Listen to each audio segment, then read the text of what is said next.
Teddy Abrams, just a huge welcome to you. This is a very special occasion. You've been developing the most extraordinary projects down Louisville for any number of years now. I can't remember, was it 24? I can't remember which year you arrived there.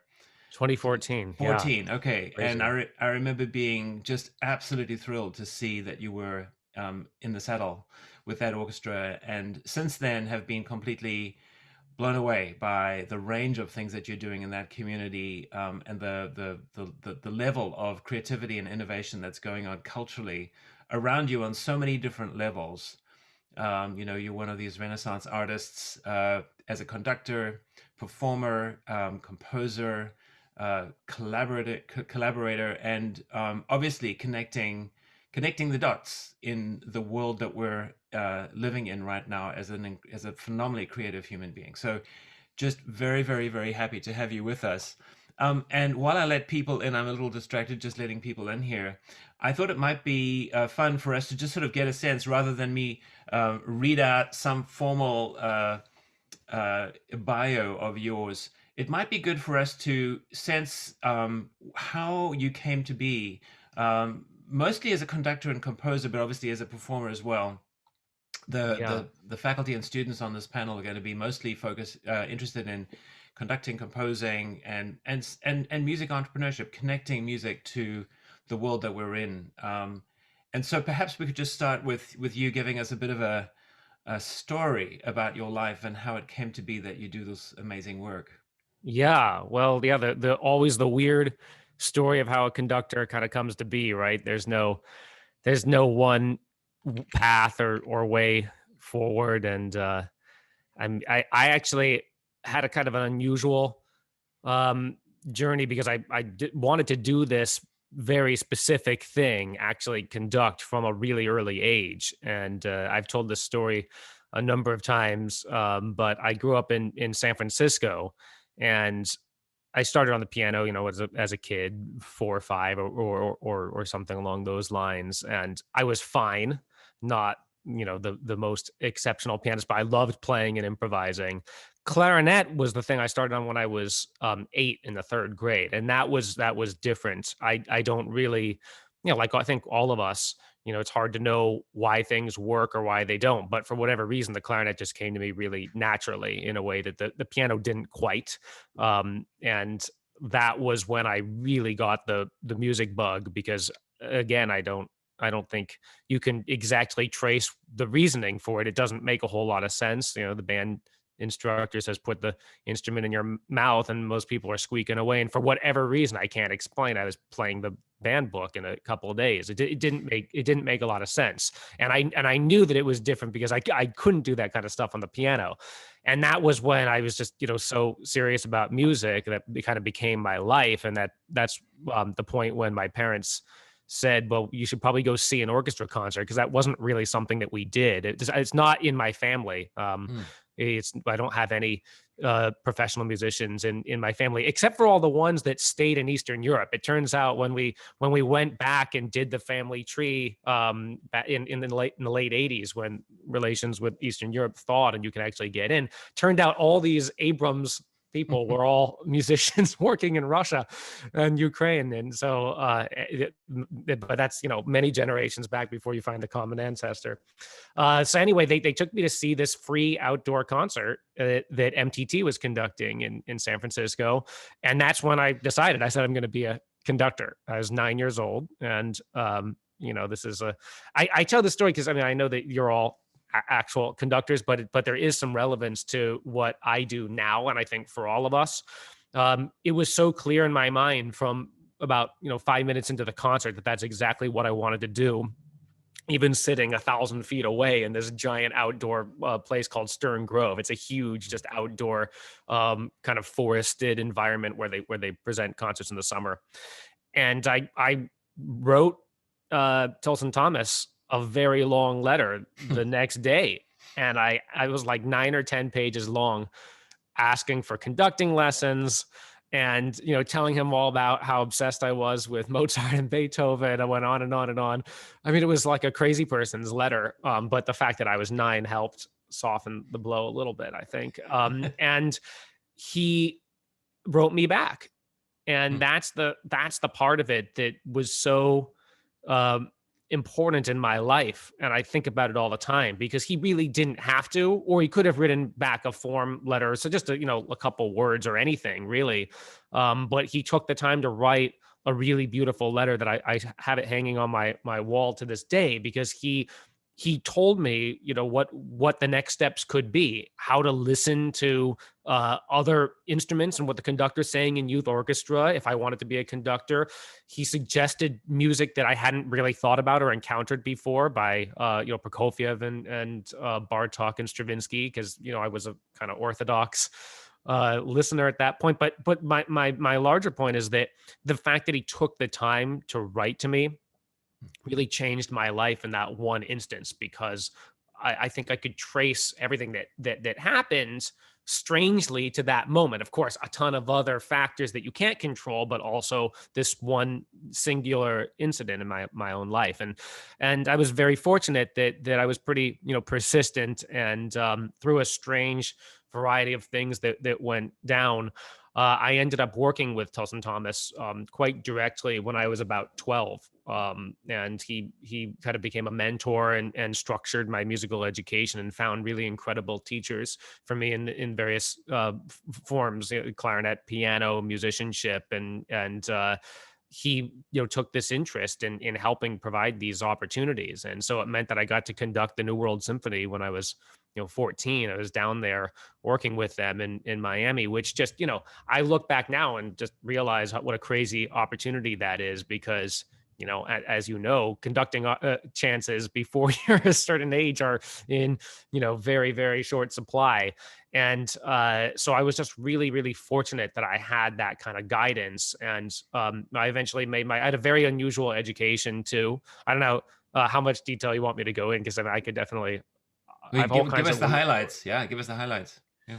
Okay, the highlights are that this is super weird, just educational path, but it worked out really nicely for me, and I appreciated it a lot. I was supposed to go to this music school for middle school and high school students that were serious about music, and it didn't work out. And for whatever reason, I was in Oakland, California at the time, where local schools weren't great. Oakland, it was before Oakland became the cool hipster spot. Back then Mm. in the early 90s was not exactly the place to be. And we didn't really have a place to go that would have accommodated that, the music that I was doing. So I ended up when I was 11 going to the inner city community college, Laney College.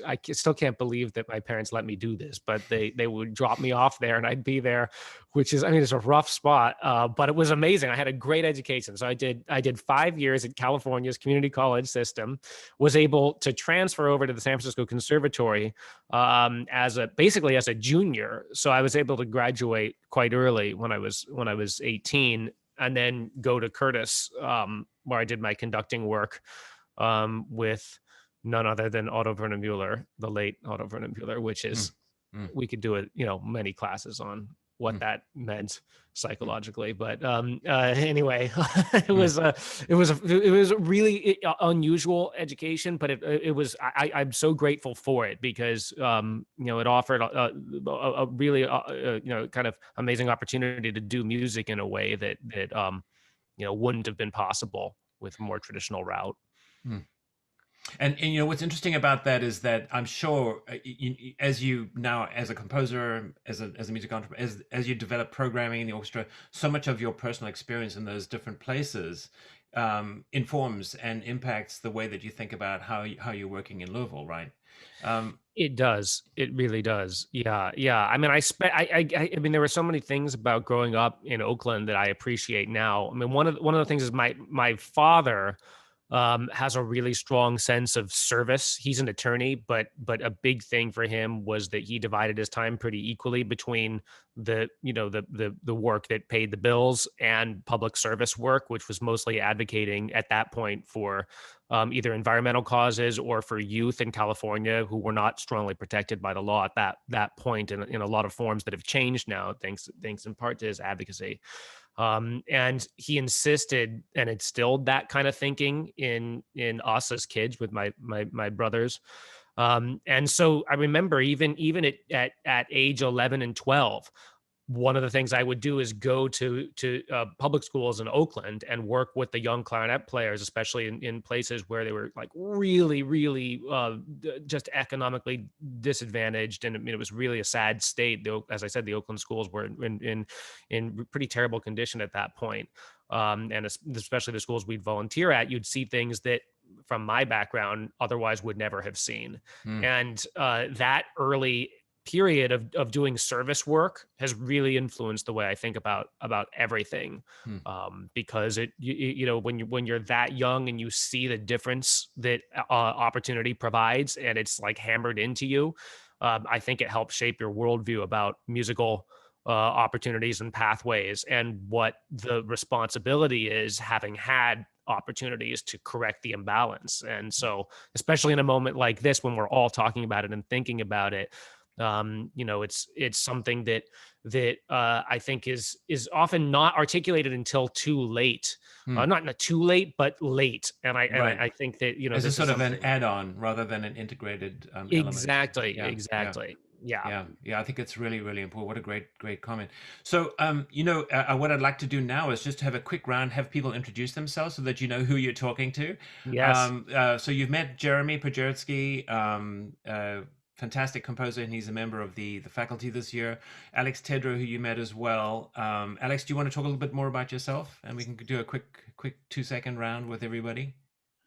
Sure. I'm a senior composition major here at Jacobs, and I work in the Center for Rural Engagement with Alan. I'm happy to be here. It's great Yeah, to learn about your really fascinating life and career. So thank you. great. Andrew, do you want to go next? Andrew Downs? Yeah. I'm a second year master's student in conducting.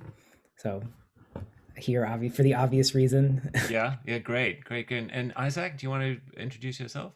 Yes, hi everyone. My name is Isaac. I'm from Bolivia, and I'm in my first year of doctoral studies in orchestral conducting. Very happy to meet you today. Fantastic. And we have Annie Hawk here. Annie, do you want to introduce yourself? Yeah, I'm not a student, but I'm the president of River Song Music, and we're doing a 6-day chamber music festival in Brown County this summer. Our musical director is Andreas Ioannidis, who's got his doctorate in piano at IU. Right, Annie, So, it's great to, and we're going to be partnering with you, which I'm just so yes, excited. The Center for we Rural Engagement is connecting to your project. yes. Yeah, Wow. that's great. G1, do you want to go next? Hi, my name is Chiwon. I'm the second year of a master's program studying orchestra conducting. And where are you from, G1? I'm from South Korea, Seoul, South Korea. Excellent, great. Diego. Hello, everyone. I'm Diego Barbosa Vázquez. I'm from Colombia, and I am doing my second year of doctoral degree in orchestral conducting. Great, and you also an entrepreneur running an orchestra of his own here in town, and a lot of he was a member of he participated in the innovation competition earlier on this year, which was really fabulous.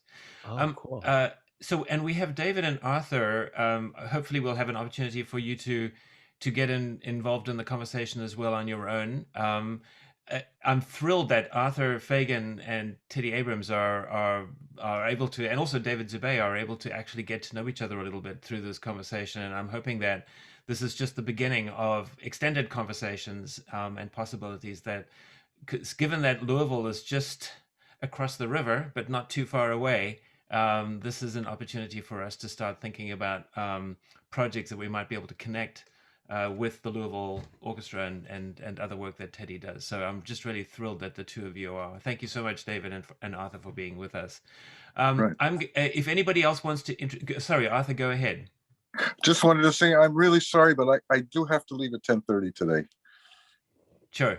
Oh yeah. Yeah, that's no problem at all. And if anybody else wants to introduce themselves, just open up your camera and let us know. Otherwise, we'll just keep going with the conversation here. So Teddy, I'm gonna just quickly mention something. I was watching these fabulous films, by the way, that you've put together, videos that you put together about the Louisville Orchestra and your work in the city. I think that there are 12 in the series that you've produced so far, which are, and I strongly recommend everybody looking at them, because they speak to this very strong notion of the orchestra being completely integrated into the community, and the cross sections that come out of the projects that evolve with orchestra development. It's just absolutely phenomenal. But the one thing that you said in the most recent one, which I was struck by, is that you're a free climber. Oh, I well, and not like in the sense of not in the sense free of solo. climbing rocks, but No.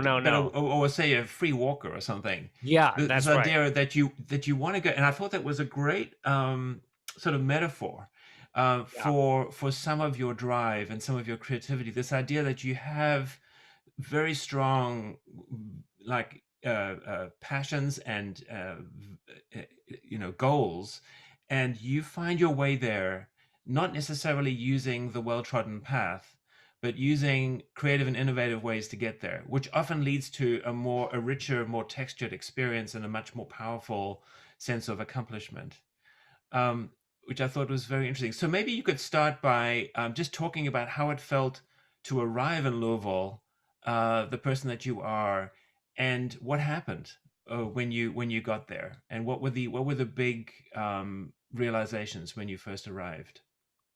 Well, it was definitely one of those situations where I'm almost glad I don't know what I know now, because I think I was 26 when I got the job, and I mean, I was obviously thrilled and super excited about it. I wasn't expecting anything like that to happen, but I also knew the responsibility vaguely, but not all the details about what had gotten the Louisville Orchestra to the point that it was in when I took on the position, which is that it had been through very challenging times. The orchestra has this kind of remarkable history. Back in the 1940s and 1950s, they started a really absolutely groundbreaking project. We know it now as the First Edition Records project, but it started with the city, actually the mayor himself, this guy named Charles Farnsley, and then ultimately the Rockefeller Foundation funding an incredible project to commission new music. And there are 120 world premieres that the orchestra put on by major composers and recorded on their own record label. It's an incredible story. We can definitely go into that at some point, but it put the orchestra on this crazy trajectory where they grew quite quickly. And like many orchestras between the 80s and 90s, and then into the recession of 2008, the fortunes kind of rose and fell, and the Louisville Orchestra fell pretty far. As you may, I don't know if you remember this, but there were some very upsetting, kind of scandalous things that happened, including the famous Craigslist orchestra situation, where members of the board took to Craigslist and just said, well, we're going to hire a new orchestra during the strike that happened in 2009. I mean, it was disaster. It was absolute disaster. And it took a long time to come out of that situation. And the orchestra had contracted. It was smaller in numbers, smaller in weeks, smaller in salary. And basically everybody here wanted to start fresh. And I will say that the best time to come into an organization is when they've had challenges like that. You don't necessarily want to follow the icon. I mean, I always remind people of who followed Leonard Bernstein at the New York Philharmonic, and it was Boulez, and it didn't, it was fine, but it wasn't. You don't want to come after Leonard Bernstein has just done whatever he's done. You know what I mean? Like, the best time to come is when things are in trouble, because people are actually open to change and willing to listen to something that is a different vision from what's been comfortable. But people won't listen to things that are uncomfortable if they're comfortable. So when people are in a situation where they start to ask, what can we do differently? And that was what I found myself in. And as I said, I didn't know everything that I know now. So I came in just saying, let's do this and let's try that. And let's just kind of redefine what an orchestra can be right now. And what I was very fortunate to find is that the audiences in Louisville were extremely open to that. It's something in the water here. It's the reason why all those commission projects took place in the 50s. It's something in the people here. This is not a conservative town when it comes to listening. People are extremely open to hearing not only new things, but also things that aren't expected, if you know what I mean. It's not just the fact that something is new, it's maybe even entire genres and collaborations and things on the stage that don't necessarily belong there in the traditional canon, and people don't come in with the thought that that's not how it's supposed to be. Prove to me that that this deserves to happen. They don't start there. They start with, let's go into this experience with open ears, which is the best thing you can have in an audience. Honestly, it's the best gift that you can possibly find. And the same thing with the musicians, but by and large, they were willing to go with all craziness. And that's become kind of the default, that when we do wacky things now, people don't say, well, this is nuts. And you know, hope that things kind of turn out. They just go, that's kind of what we do. And we've established that pattern of behavior. Not that we're without challenges by any means, but it's been, you know, a really wonderful experience to And, you know, what's interesting about that is that it opens the orchestra. That sort of approach will open the organization to a set of collaborations which it would otherwise not think about, or not really have an opportunity to take advantage of. That's right. And can you talk about how the leveraging of that openness and that sort of curiosity, musical curiosity, has led to opportunities that have strengthened the orchestra? Well, I think that for me, you have to have an identity as an institution or as an individual artist that's really clearly articulated. For me, that's really important. And a lot of this kind of vague mission stuff of you read what people say they're trying to do in their mission statements doesn't really mean anything at all. Like people say music, it brings people together. Oh, it's important for building community, all this stuff. What does that even mean? How are you planning to bring people together, and for what purpose, and what do you intend to accomplish? Because otherwise all you do is create vague language that's just cyclical in nature. You're not actually trying to work towards anything. But one of my big problems with big arts institutions is that they have no real marker of what success actually is. They're so downtrodden and used to going through this horrible financial cycle every single year of barely making it, and often not making it at all. And that's totally fine, because that's kind of what they believe is okay. They've never even asked, what would it look like if we actually were successful? What would that be? And not just a successful concert, but successful institutionally. And so I've really wanted us here to define what what we're working towards. What does it mean to build a more connected or creative community? What does that actually appear to be, and how is that ultimately formed?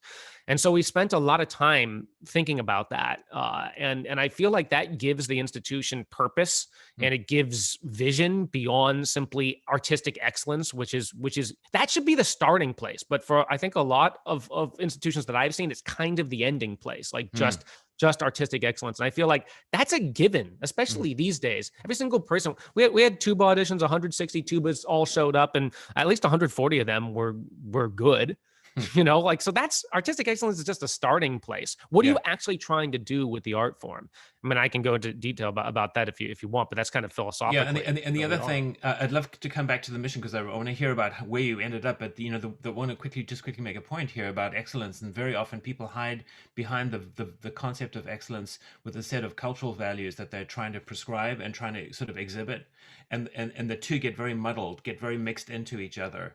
Yes. And I do believe that talent and creativity and a real passion for what you do is all connected to that story. They're not separate. In other words, you can have lots of great ideas for mission and marketing and how you appear, but still at the core, passion, talent, and creativity are the three ingredients that fuel that. There is no substitute. But for a lot of in a lot of situations I've seen, one of those ingredients is kind of primary, and it never creates the kind of nuclear power that's possible, I think, when these things are all in sync. And I know that we've got a few questions popping up, and Jeremy, I'm going to get to you in a second, but here's a question for you. Since you were talking about the need to define what it is that you're going after, what defines the organization, how would you describe the Louisville Orchestra today in terms of its objectives? For us, the primary thing that I'm trying to accomplish is that the population here is fully served. And what I mean is literally the million people that live in this area feel ownership and have an understanding of who the orchestra is and care about it. And that those relationships are genuine. They're not just occasional, but they are recurring and regular. And that the kind of relationships that each person has is reflective of who they are as people and their values. That we don't try and just funnel everybody through the same thing, that it's totally okay to have different kinds of relationships with different parts of the population, as long as you include everybody in your definition of whom you serve. And that for me, that's kind of the crux of it, that getting to know the region and being a part of it, living here, talking with people, getting yourself out beyond the confines of your comfort zone of the concert hall and just where the orchestra traditionally functions is a critical part of that. Because getting to know, the people and what their musical perhaps talents and offerings and capabilities are and desires is going to inform how you program. And I believe in this virtuous cycle of bringing your own possibilities and dreams to the table, that by maybe sharing that vision and offering people something that they didn't know was possible musically, or they didn't know was possible from an orchestra, it fuels something when you also bring their own values and interests to the table too. So it's this virtuous cycle of the more that you build trust with people and give them something that's meaningful and resonates, the more that you can introduce them to things that they didn't yet know because they have developed a meaningful, real relationship with you. Right. It's sort of trust and yeah, very interesting. Exactly. Yeah. Well, I'm going to switch gears and ask Jeremy to open his mic. And do you want to just jump in? Sure.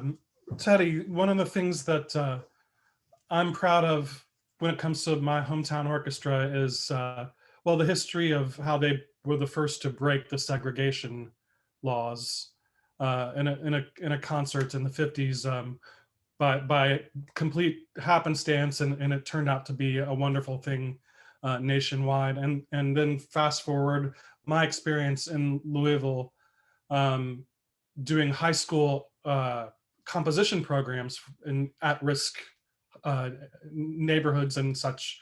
That opened my eyes to the idea that we can open our world, the classical music world, by providing opportunities to those who can't afford them. And I would like for you to talk about, because I've heard a little bit about it. I haven't heard the whole thing, but aren't you doing some outreach programs with my parents tell me about all the time? Teddy's doing this, Teddy's doing that. So can you talk about that? Because I really think that, orchestras are accessible if we make them accessible. The classical music world is accessible to, it's kind of got a sheen around it that if we open up to people and make it an educational opportunity for them, you know where I'm going. I'll let you speak. Yeah. And I know that this is maybe, kind of not the traditional stuff that's talked about amongst conductors, but I think it's all connected because, what you're talking about, Jeremy, resulted from Robert Whitney, the first conductor of the Louisville Orchestra, being this, as you were saying, kind of a Renaissance man who was interested in things beyond just the stage. He had vision for what community looked like. And I think that it's not just a part of the job that you have to do to get to the podium. It's a core part of what it means to be a musical leader, to serve the community. And I don't think this is disconnected from historically where we all come from. I don't think that there is this disconnect, like now all of a sudden we're asking you to do different things. I think the relationship between the people and the stage is not discrete. We're responsible for building that, and we are the leaders. When you have a position like music director, or you're even if you're just conducting for a week, you have an opportunity for leadership that goes beyond simply making great music. And I know that's not simple at all, but that's part of what we're trying to do, because ultimately we're trying to forge deeper bonds with the people that are going to listen to that music. And a large part of that is helping the community to understand why an orchestra deserves to exist. Because a lot of people in their minds, if they don't know much about how an orchestra or a nonprofit works, they'll just say, and they believe this all the time. When I went to the Bruce Springsteen concert, I paid $70 for the ticket and they didn't ask me for donations. Why can't you guys figure it out? Why don't you just make more money from your ticket sales? Or why don't you play, the Star Wars thing with the movie more, that if that's so, profitable? And we have to be able to explain why an institution that takes the name of the city is critically important to the functioning of that city. It's important for the social fabric. It's important for democracy. It's important for the strength of the community. It's important in how we deal with divisions and problems. And this is where I believe we make our case for what the orchestra or what these arts institutions can really be. And it's why I think the leaders have to do everything that they're going to ask everybody else to do. You cannot just send the orchestra out and demand that they do education work and engagement work, and the conductor sits in the at the top of the tower watching. That is no way to lead. And one of the first things that I thought was, I'm going to get out there and lead by example. I'll go to all the schools, and I'll go and if somebody asks me to play the piano in some weird situation, I'll show up and do it and meet folks. And this is something that when you look at the history, musical history, and you think about the communities, the people from Bach to Mozart to to Mahler to Bernstein, the way they formed community was through a combination of their music making and personal relationships that were developed. These things aren't totally separate. And I point to this even though nobody wants to think about politics, but the person with just the best ideas does not always win, as we well know. The person that can form not only personal connections, but have great ideas has a chance at genuine success. And I feel it's the same way in our world. If we're trying to convince people of something and we want them to form a bond with the orchestra, it's a personal relationship in addition to proving it with talent and creativity and backing it up with performance that's going to create something that's long lasting. And that's why I think getting ourselves out there, and especially as you were saying, Jeremy, going to places where those opportunities do not exist. People don't wake up one day and change habits. So the school district is not one day going to just change the way that they provide music education for folks. People are not just going to change the way that they relate to what we do, especially if they have no relationship to it. So the only people that can instigate an intervention like that are us. That's just really fascinating. And I want to just mention, a few years ago, I went to a conference, and David Stull, who's now head of the San Francisco Conservatory, was talking about his view, his concept of building an organization such as the conservatory within the San Francisco region. And he was talking about this whole idea of an ecosystem, and which really made me think about times in which art music have flourished, and how they are embedded in a greater ecosystem of cultural activity that they're part and parcel of. And so this idea of the white tower on the hill, or whatever we want to sort of call it, is just not part of the equation, in the sense that if you want to be culturally resonant, you have to be responsive and folded into the deeper sense of community. And so it's great to hear how you're doing that from your own vantage point. That's really spectacular, Teddy. So we have a few questions from Diego, and he's asked a few questions. So I'm just going to ask one or two of them for now. One is just how you build the organization with the board and the connections that you have with the community in terms of strengthening the organizational side of the organization. And I also want to reserve a little bit of time in the hour to talk about composing and composition for orchestras as well, because I think that'll be a really fascinating conversation. But let's just stay within the building of the organization for a second. And how do you build support for an organization like the Louisville Orchestra? And that's such a good question. And it doesn't come up a lot. I can tell you at Curtis, Otto Werner Mueller never talked about this subject matter. And it was, it's a little challenging when the first job that I had, I went to the New World Symphony and worked there. And then I had a job in Hungary as the resident conductor at an orchestra in Budapest. Then I was the assistant conductor of the Detroit Symphony, then came here to Louisville. And the division of labor between actually conducting and by the way, actually conducting the music that we'd studied in Mueller's class, and everything else was pretty extreme. And you had to kind of learn on the job. But it's so important because the success of the entire institution depends on your ability to do these kind of other things.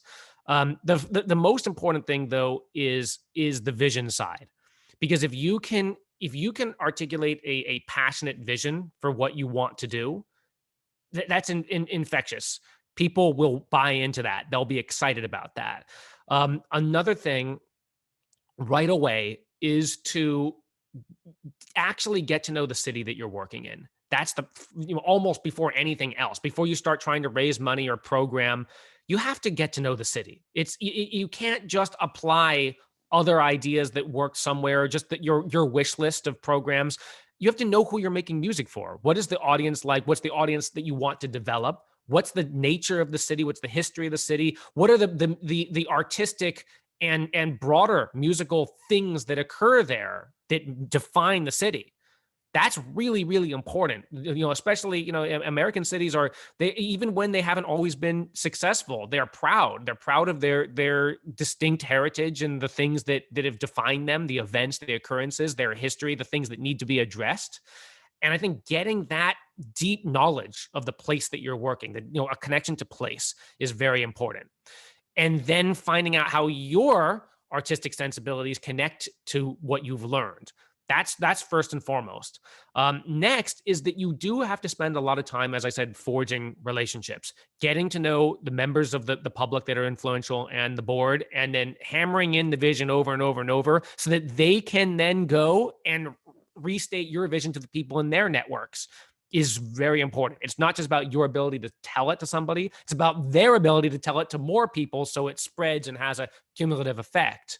And then learning the art of the two sides of sales. One is being able to get people to go to your concerts. And I mean that, I know that sounds silly and small, but I mean that you could be on TV talking about it. You could be in an interview talking about it in the national press, or you could be in an elevator with somebody. You should be able to convince them to come to your next show or buy your season in a minute or so. That is an important skill. The other side of that is the money part. And that is, it's important to have at least some sense, if not a full capability, of raising money. It is, and you know what? It's an old part of our world. I remember I encountered some letters of Lully to Louis XIV, asking for funding. He needed to move some columns on the stage from one part to another. The stage couldn't accommodate some of the sets that they'd created. Please, I beg of you that you release some. Okay, it's a part of our world. Raising money, it's not like some new thing that we were just asking Americans to do. No, it's a part of it. The better you are at being able to ask for money and knowing how to do it, the more you can realize your visions. I hate to say it, but it is just a part of what we do. And I realize that going forward. And I can give you some advice. This is actually very practical advice. Number one, don't insult wealthy people by asking for too little. That was something that I was told. It's actually That's really surprisingly interesting. helpful. Yeah. And I always tell myself right before asking for money, I remind myself, this is not for me. Especially if you don't come from a wealthy background, if you're not used to this, if you're not asking for a handout, this is for the bigger thing. This is for the city. This is for music. I always tell myself right before I make that ask, because it's a little awkward to ask somebody for, $250,000 to fund your vision. But I always say, it's not for me. It's for the music. It's for the city. Right. And I know that's very, very practical advice, but I'm not sure when else you might hear it. Yeah, no, that's fantastic. That's really great. Andrew, do you want to talk about something? Did you want to ask a question? Yeah, I mean, I don't really know how to word this. It's kind of weird. I came from a very poor background. I didn't have a lot of stuff, and I grew up in a public school system. And one of the things about classical music that I've been dealing with a lot recently is kind of how alienating it is. I mean, with how orchestras use, European masters from 200 plus years ago sometimes, and I don't know, I don't know, like, what do you think is and a way to appeal to Americans today with an orchestra? I mean, do you think that that's still rooted in playing music from the past, like many orchestras choose to do? I mean, what does the future look like to you? It's such a great question. I think you stated it really well, actually, that you cut right to the chase, which is I think, especially in a moment like this, all of us feel that internal conflict because it is not wrong or embarrassing to love music of the past from a different tradition and a different place.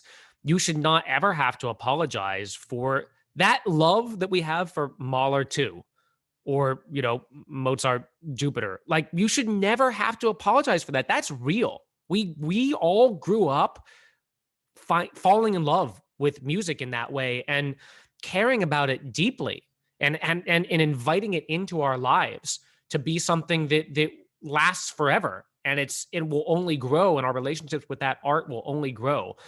And on the one hand, as I said, that's not an embarrassment. There is a sense of how much that's impacted us and changed our lives and been important to us as human beings that we want to share with others, because once art enters the public sphere, it does belong to everyone. And music has that unique ability to transcend time and place. That's one of the whole points of doing it. That's like one of the reasons I went into music, is because the things that these kind of random people at this point from different eras and different places that don't, commune with me in other ways, still their art speaks. So we have that. And then the conflict, though, exists because isn't it a form, and I use this word probably a lot more particularly and a lot more in a much more specialized way, but it's a form of supremacy to put at the very top, to tell people that there's this hierarchical system where that music is not just great, but it is in fact better. And I won't beat around the bush about this. That system is downloaded into all of our brains from an early age. And that's where I feel the conflict, because it's one thing to feel this intense love for Bach's Well-Tempered Clavier. It's another thing for people to tell you when you're 4 and 5 years old that it's better than anything else. And that a young piano teacher, a young pianist will work with their teacher, and the only music that they'll learn will be 17th and 18th and 19th century European music, and not to even mention what it might be like to delve into the music of Charles Ives or Duke Ellington, or get to know, Stevie Wonder, and talk about why they might also be ingenious or also just might be great, and get rid of, the kind of Bloom system of ranking the canon. And I feel this intense personal pull between the two things, because I grew up with that system. I grew up believing that there were pinnacles and there were systems of talent and rankings. And I was in a class with a guy that I loved, Ed Aldwell, was incredible, musicologist and theorist, and literally wrote one of the most important books, that Harmony and Voice Leading, that I don't know if you all use that at IU, but I used that like 4 different times. And I was in a class where we proved that the first movement of Brahms 3 is superior to the first movement of Tchaikovsky 4. We spent an entire semester only analyzing those 2 movements, and we proved the supremacy of what. Can you imagine where Michael Jackson would fit into that conversation? Not very high, I'm sure. And this is not to denigrate Ed. He was a wonderful man. But this is what I'd say. I would say that the sad reality is that we have so emphasized the canon that it's almost meaningless now. To hear a Mahler symphony is not even a big deal. It's like putting the Sistine Chapel in your own house. It's so commonplace that you go and the Chicago Symphony plays the complete works of Beethoven every single year. That's absurd. How does that doesn't place it in its context? It doesn't give it specialness, and it devalues it to play it over and over and over like that. So what I'm thinking in terms of what I'd like to see is, I call it the new American canon. It should be primarily living composers, primarily music by people that we interact with, primarily made by people within the community, for the community. And then we very intentionally program music from the past it's presented on the platform that it deserves in the context that it deserves, not just because marketing said we need to sell that program and you had a long piece by John Adams on it. So can you do a piece by, Beethoven or Mozart? Then we can sell the program. That's a very bad reason to play Beethoven and Mozart. And I think it denigrates their memory. It denigrates their talent to put it on like butter spread throughout your season, because otherwise when nothing else would taste good. Sorry if I'm kind of going on a high horse here, but I really believe that. And frankly, what you'll just, sorry, I keep going on and on, but that's the environment that Beethoven and Mozart lived in. They didn't live in a moment where most people played music 200 years before from a different continent. They had a little bit of things from the past, and maybe, in the Romantic era, they grew to appreciate it more and find balance. But primarily, they were living in a moment where what was created for them was what they valued and were able to experience. Fantastic. Sorry if that's way too long. No, that is absolutely outstanding. I'm so thrilled to hear that. Let's just switch gears a little bit here, because I know that there's some other questions, but I do want to carve out a little bit of time about to talk about compositions and how you're thinking as an orchestra director about commissioning works, both in terms of structuring them, developing them, but also how, where you think composition might be going in the orchestral realm. Yeah, that's a great question. I love doing new projects. I love it. It drives our administration crazy because it takes a lot of work and it's expensive, but I love world premieres and commissions, and I just wish I could do even more. I mean, that's the thing. I think next year we're doing 9 or 10. It's so many, which is great. It's so exciting. If you've cultivated an audience that looks forward to it, it's a huge selling point. If, on the other hand, they fear it, it's a giant negative. But if you've cultivated an audience that actually looks forward to that because they can't wait to hear what you've cooked up next with a composer, especially one if you built a relationship over time, it's incredible. It's like going to see a premiere of a movie or something like that. So cool for them. My kind of dream, I'll tell you what, my long-term dream is, it's a project we're developing here in Louisville, is to actually create a kind of, we call it the Music Makes a City composers neighborhood, where we're trying to set aside housing and a serious stipend, like real money, not like in line with what our principal musicians make at the orchestra, not a small little thing, that would allow composers to move to Louisville and become a part of the community, have multiple commissions per year, not just one, but actually multiple things that they'd be working on, and give them latitude in that kind of programming. So it would be things for our main stage, but also the opportunity to commission collaborative works if they want to work with multiple youth choirs or want to do a sound installation on a bridge or something, whatever they want to do. They can do stuff like that too. There's money set aside. And you're ultimately building longer term relationships. I've noticed this, that the audiences like to get to know the musicians. And it's even with people like Yo-Yo Ma. Part of the appeal is that audiences know him. Even if they don't know him, they've watched him. They feel like Yo-Yo's such a great guy. We love Yo-Yo, even if they never even met him. If you can develop that with composers and they feel like, I've been following this person, I've watched this person, I've interacted with this person, they're going to be excited to see the next thing that person comes up with.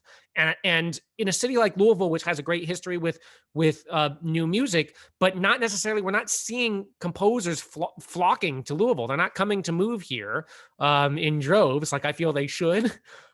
I feel like, okay, our chance to kind of seed this and institute this is right now, especially when creatives from around the country are rethinking perhaps living in certain cities that are very expensive and their local orchestras don't necessarily care about them.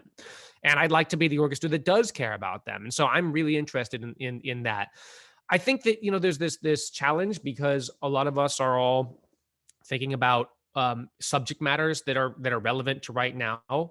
And we want new music to address that a lot of times. There are a lot of orchestras that are asking specific composers for a piece that talks about racial justice or a piece that does this or that. And it's a tough thing because we do want to be relevant, but we also want, the whole point of commissioning somebody is to get their unique take on the world and to hear their voice. And so I think entering into a meaningful dialogue with composers about what it is they want to do. I mean, we've got great composers on this call, and I'm love to know what they think about this, but I want, the whole point of asking them is to get their perspective on the planet or anything that they want to express. So there is a balance because you want to be connected to the community and the conversations that we're having, the extra musical conversations, but you also want the latitude for composers to be themselves. Yeah, that's amazing. And just before we move to the question that Jeremy has, in terms of structuring commissions, is it becoming more normal now for people to collaborate? For instance, you might connect with 3 other institutions and structure a commission that way, or are you generally doing commissions on your own? We've done a surprising number kind of on our own, and a couple that I've done with other organizations that I lead, like the Brit Festival, which is a summer orchestra out in Oregon that I also direct. So it's easy to kind of do commissions with them. I love collaborative things that involve lots of orchestras, and it's definitely a great way to make that happen financially. The only challenge is that you don't get the potential for the locale that I do really love from being the sole commissioner and having a composer kind of be there and perhaps work with issues or concepts that are unique to Louisville. That can be lost if you've got 12 orchestras doing something. On the other hand, there is a benefit to having, obviously, a piece of music played all over the place, multiple times by different orchestras and getting wide audiences to hear it. So there are pluses and minuses. But I do love, being able to do something that's more specific. And that allows you to think bigger and outside the box in a lot of cases too. Yeah. That's amazing. I can give, there's some examples of that, but that's just kind of my philosophy. Both have a place. So we're going to have a quick question from Jeremy, and I want to leave because I know that all of you, everybody else who's been watching this incredible conversation hasn't had an opportunity to jump in, and we've got about 8 minutes left. So let's have quick fire questions and answers here. Jeremy, do you want to go first? Sure. We had Taishan Sori here yesterday in our Composers Forum. Wonderful guest, writes fascinating music. And I know that you all commissioned him recently and premiered. He gave you a big thumbs up. How do you, his music isn't, it's adventurous. It's really, it's an investment. It's a commitment. How do you, when you have a piece like that, have you run into issues with how you try and, how do you talk to the public about, well, you got to give this a shot, everything, you know where I'm going with it. So. Yes, it's a really good question. And it actually is part of the bigger conversation about how you relate to your audiences and the trust that they have in you. So much, we have to put ourselves in our audience's shoes. We have to remember what it's like, and probably we can't even remember. We have to just imagine what it's like for a human being that knows next to nothing about our world, that really doesn't feel all that comfortable in the concert hall, which I don't even feel all that comfortable in the concert hall. Just imagine all these folks that their idea of music history is so patchy. Maybe it's zero. No context, no understanding of what happened in the 20th century to create the fracturing of genres and styles and all the things that we just know. We just talk about it like it's obvious to us because it is.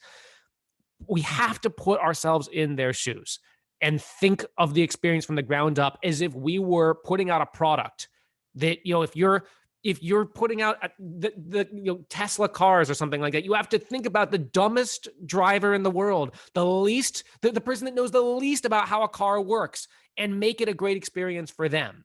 Like me, I would be the dumbest driver in the world. The car has to work for somebody like me that is afraid to get in, like I've never driven. That's what we have to design. And I think by building relationships over the long term, and trust, because you've been able to show people almost, I often say it's almost like a chef, that you're not going to send any food out that you also wouldn't eat, that you don't believe in 100%, even if it's new and unfamiliar food.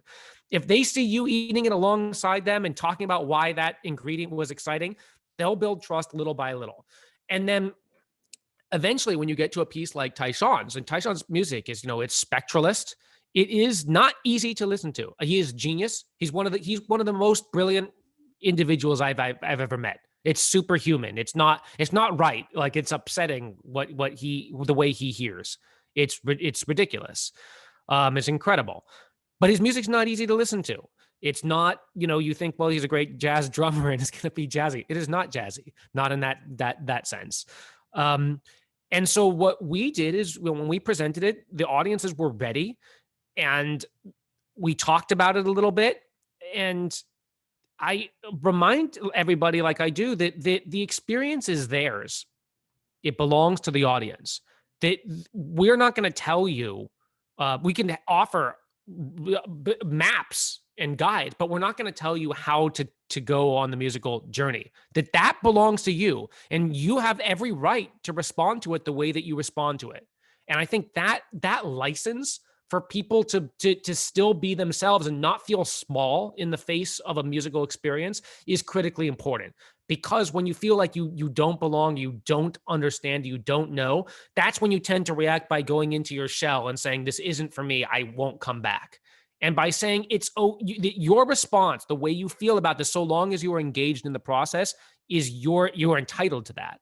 That license right there goes a long way to building ownership of the concert hall. Whether they ultimately totally get the piece or not doesn't then affect the long-term relationship with new art in general.